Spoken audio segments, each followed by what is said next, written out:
Hi, this is Terry White, and this is video 10 in the series of Budgeting for IT. Now, I want to give you an example of how the budgeting model was used.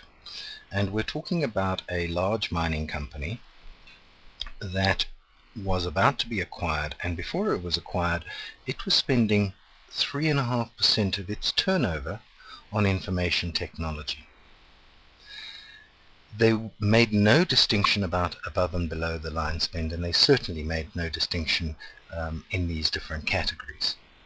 Then of course they were acquired, and their holding company said, no, IT is only 1% of our turnover. That is all we expect to spend.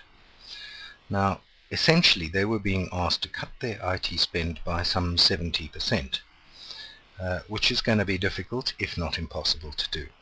So how did we respond to this?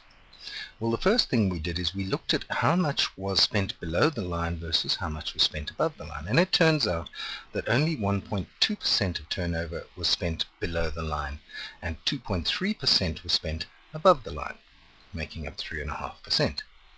So what did we do below the line? We immediately turned around and said to them, well, we're not spending 3.5%, as you surmise. We are, in fact, to keep the business momentum going, we're only spending 1.2%, but what we're going to do is we're going to introduce a net cost per unit efficiency drive. What does that mean? We're going to drive IT costs per unit down, and we undertake to reach that 1% objective of yours within perhaps a year or two. Then the important thing that we put in place was to protect the momentum line.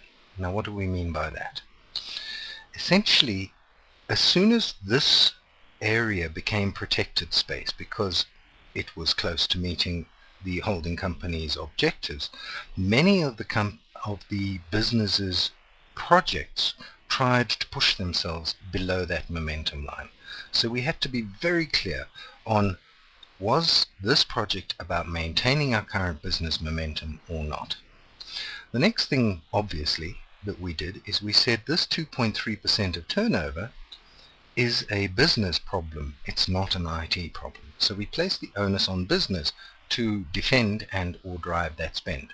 Now in order to do that, we had to build a demand management framework. In other words, give them a way in which they could compare all the demands above this line with each other.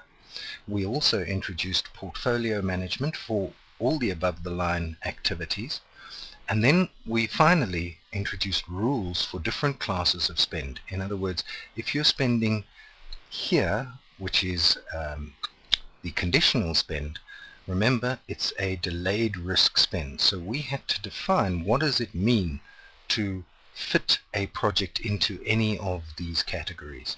And in doing so, we were able to certainly we cut down that 2.3%, but we didn't cut it significantly.